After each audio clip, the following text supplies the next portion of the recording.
So here's something wild. Every single day, about 8,000 times a day, someone somewhere in the world is messing up with GPS signals, jamming them, faking them. Ships near the Strait of Hormuz show up on the maps at locations they've never been. Airports, nuclear plants, hundreds of miles inland. Last year, a massive container ship in the Red Sea literally ran aground because its navigation was being tricked by fake signals. A plane carrying the president of the European Commission couldn't land in Bulgaria because the GPS signal was being jammed. You see, this is the world we live in now. Countries that don't own their own navigation satellites, they're exposed. And that brings us to India.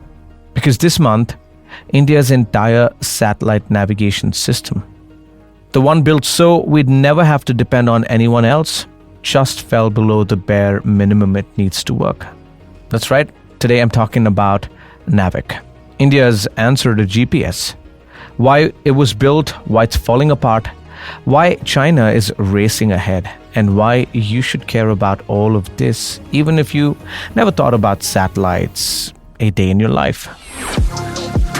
You're listening to Nelson John 360. Nelson John 360. Hello and welcome back to Nelson John 360. I'm your host, Nelson John. All right, so this story begins in 1999 during the Kargil War. Indian forces were fighting Pakistani troops dug into the high Himalayas, and they desperately needed satellite positioning data to pinpoint enemy locations. GPS, owned and operated by the US, couldn't give them exactly that. India asked, America said no. Just like that. The US Naval Institute later confirmed that America deliberately degraded GPS accuracy for Indian forces during that conflict.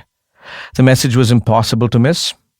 If your navigation depends on somebody else's satellites, well, you're at their mercy when it matters most. So, what India did? It decided never again. ISRO got the mandate to build a homegrown navigation system. By 2016, 7 satellites were in orbit, covering India and about 1,500 kilometers beyond. They call it the NavIC, Navigation with Indian Constellation. It was a proud moment. India had its own GPS. So what went wrong? The short answer: the clocks broke. Every navigation satellite, you see, has an atomic clock inside, incredibly precise timekeeping devices.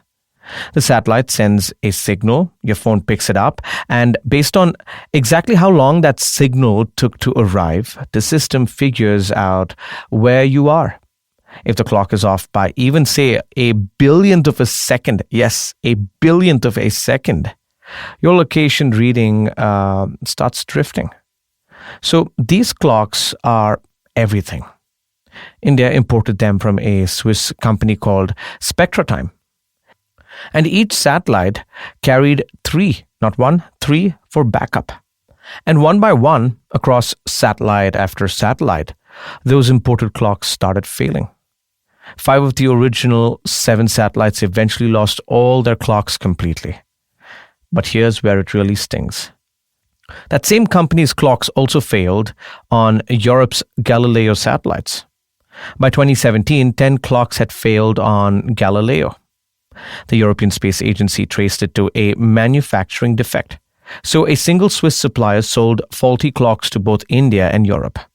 Europe had a much bigger constellation and they could take that hit. Well, India, with a lean 7-satellite system, we couldn't. So where do we stand today? India has launched 11 NavIC satellites since 2013. Today, only 3 can actually tell you where you are.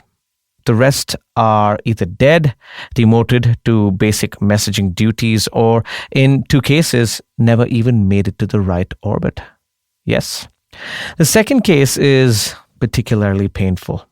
In January 2025, ISRO launched NVS-02, a brand new replacement satellite on its 100th mission from Sriharikota.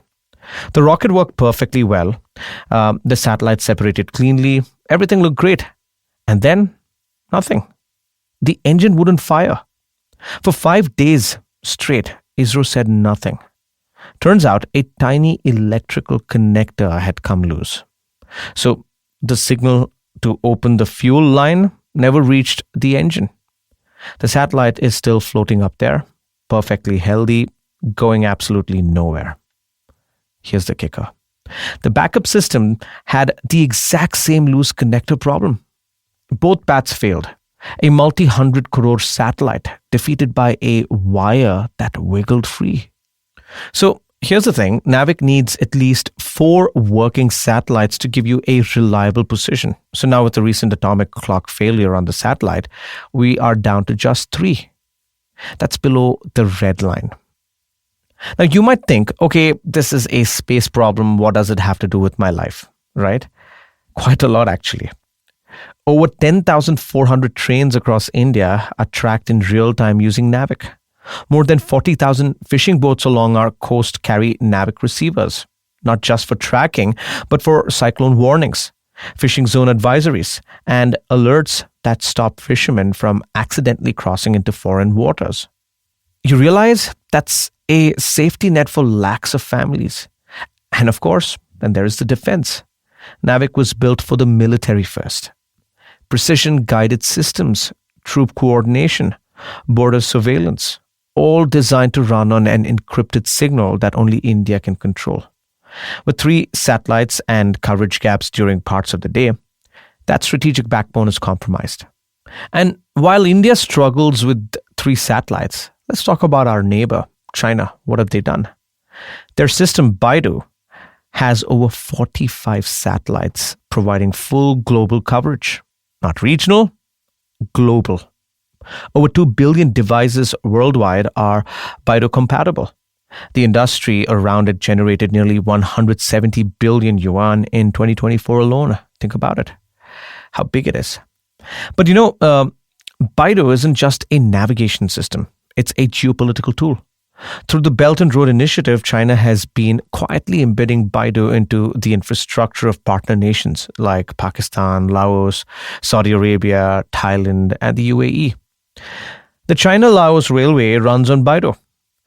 Pakistan's military, guess what they use? BeiDou. A Harvard study noted that once a country builds its systems on BeiDou, switching becomes enormously expensive. Now, that's strategic lock-in. And just days ago, Al Jazeera reported that intelligence experts believe Iran may now be using BeiDou for its missile guidance, which would explain why Iranian targeting has gotten significantly more accurate in recent conflicts. So China has built a system that its allies can use to guide missiles, while America can jam GPS to deny the same capabilities to its adversaries. That is the world of satellite navigation in 2026, friends. And India is watching from the sidelines with just 3 satellites and a dream that's running out of time. So can ISRO fix this? Well, honestly, there is a plan. ISRO's next generation satellites, NVS 03, 04, 05, carry Indian-made atomic clocks. Yes, Indian-made atomic clocks, no more Swiss imports.